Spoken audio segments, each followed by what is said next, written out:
Welcome to the Vedic Mystics channel. In today's video, we are diving into an intriguing question. When might Prince William become king? We'll approach this in two parts.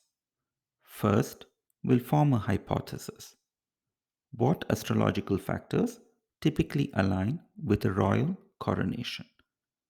Then, we'll put that hypothesis to the test by analyzing the birth charts of 13 kings and queens who were crowned in the last 100 years. All of these charts come from Astrodata Bank with a AA accuracy rating, ensuring reliable birth details. In part 2, we'll take what we have learned and apply it to Prince William's chart to see when the stars might align for his ascent to the throne. Let's begin with a working hypothesis. What are the key astrological factors that show up during a royal coronation? We believe the activation of the first, fifth, and 11th houses plays a crucial role. Here's why.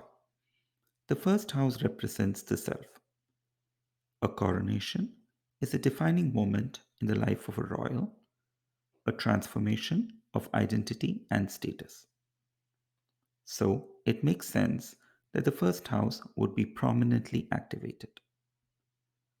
The fifth house is the house of fame and purva punya, the accumulated results of good and bad deeds from past lives.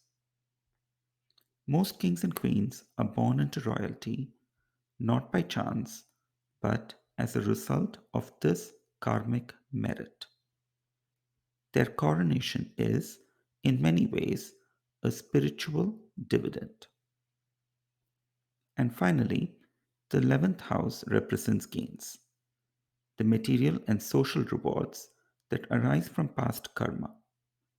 It's the accumulation point where the fruits of the fifth house ripen. So the hypothesis is this. When the first, fifth, and 11th houses are activated by Dasha, it marks a window of opportunity for a coronation. Since a coronation is an event, our focus is on the planetary periods, specifically the Vimshottari Dasha and Bhukti lords that are active at the time of coronation. Here's how we analyze these periods. We examine whether the Dasha and Bhukti lords are triggering the first, fifth, or 11th houses directly or indirectly. This activation can happen in several ways: by house placement or house ownership of the Dasha or Bhukti lords themselves, by the placement and ownership of the sign lords, by the nakshatra lords of the Dasha and Bhukti planets, where they sit and what they own, and by the placement and ownership of any grahas conjunct or aspecting the Dasha or Bhukti lords. For Rahu and Ketu, we follow the special 5th and 9th house aspects as described in the Brihat Parashara Hora Shastra. So, with this framework in place, we now turn to the charts of 13 coronated monarchs to test whether our hypothesis holds.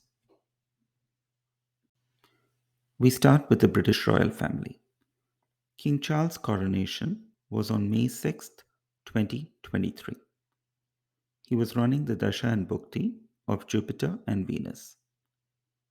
Venus is the 11th lord. Rahu aspects Jupiter, and Rahu is in the sign of the 5th lord Mars and is conjunct the 1st lord Moon. Next, we look at Queen Elizabeth II. Her coronation was on June 2nd, 1953, in her Venus Mars period. Venus is the 11th lord and Mars is the 5th lord. Mars is conjunct Jupiter, the 1st lord.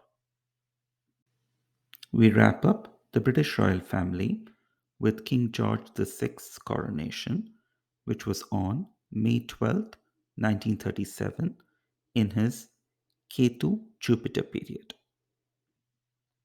Ketu is in his 11th house.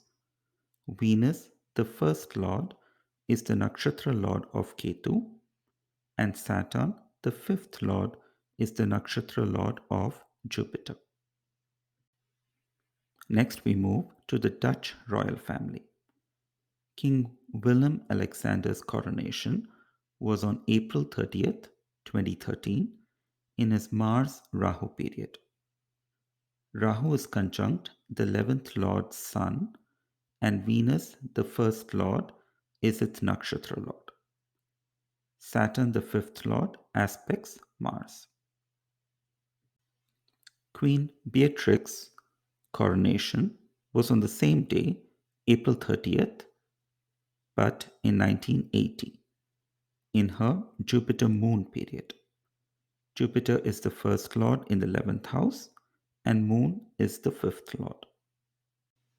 Moving to the Spanish royal family, King Philip VI's coronation was on June 19th, 2014, in his Saturn Venus period. Saturn is the 11th lord. Saturn is conjunct Rahu, who acts like Jupiter.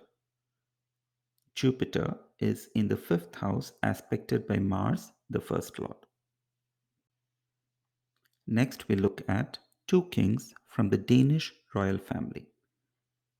King Frederick X, his coronation was on January 14th, 2024, in his Saturn Mercury period.